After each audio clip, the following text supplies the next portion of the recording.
Saúdo toda a juventude, filhos do Rei, com a paz do nosso Senhor Jesus Cristo. Amém? E quero agradecer primeiramente a Deus por estar aqui novamente essa manhã, vindo trazer um pouco mais sobre o estudo de Daniel, um livro que eu gosto muito e que Deus botou no meu coração para estar aqui trazendo esse estudo, né? Amém?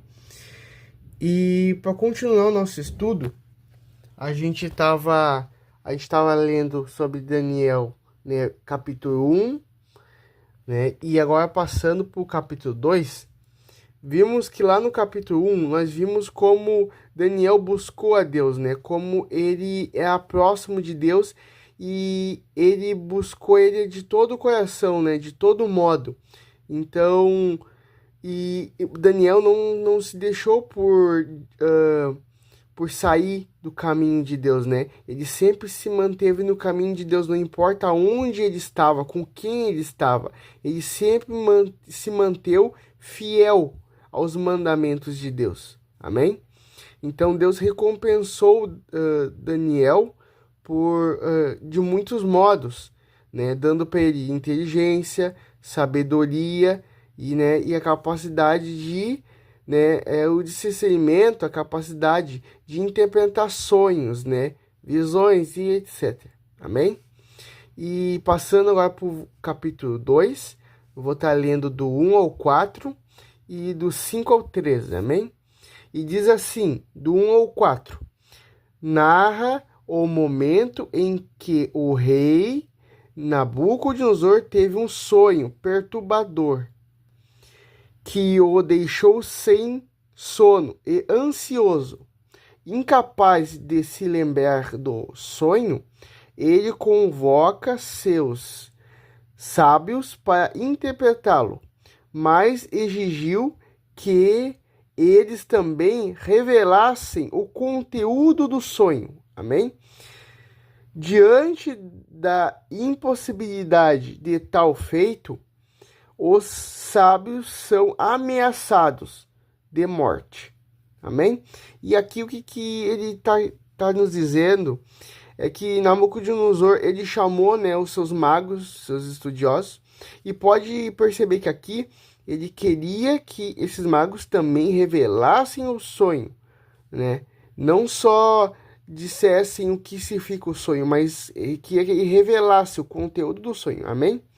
E já partindo para o versículo 5 até o 13. Os sábios, incapazes de tal façanha, são condenados à execução.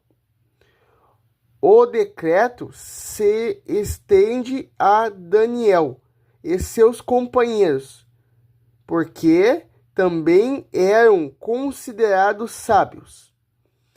Daniel, ao tomar conhecimento do decreto, intercede junto ao rei e pede tempo para revelar o sonho e sua interpretação.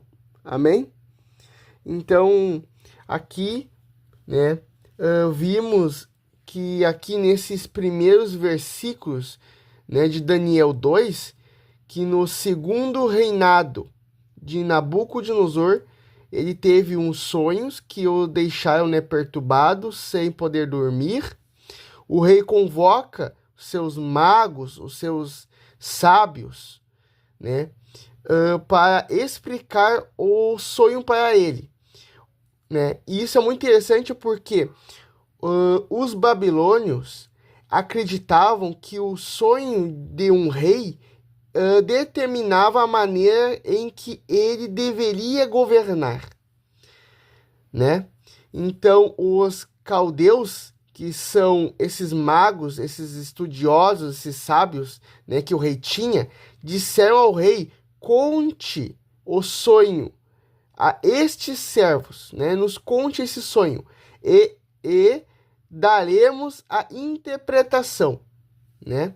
Só que o rei, ele exigiu, né, que os magos adivinhassem o que ele tinha sonhado, né? O que ele sonhou. E depois dessem a interpretação daquele sonho. E ele ainda fez ameaças, né? Aonde ele disse, né, que caso eles não conseguissem, eles iam ser executados, né? E assim foi. Eles foram condenados, né, à execução, né? Saiu o decreto segundo a qual, né, os sábios deveriam ser mortos, né? E foram buscar também Daniel e seus companheiros. Por quê? Para que fossem mortos junto, porque eram vistos como sábios. Amém? Então Daniel, com cautela e prudência, pede para o rei esperar e pediu que lhe desse mais tempo, né, para ele revelar ao rei o sonho e também a interpretação. Amém? E aqui vimos como Deus usa Daniel, né? Como Deus usa ele de uma maneira grandiosa. Amém? E eu quero deixar o estudo por aqui, né? Essa parte do estudo. Amanhã eu vou estar trazendo mais, né? Da segunda parte. Amém? E quero agradecer a todos os irmãos. Oro para Deus pela vida dos irmãos. Quero dizer que uma quinta-feira abençoada. Que a gente tenha uma quinta-feira abençoada, cheia de bênçãos. Amém? E ficamos por aqui. Um grande abraço.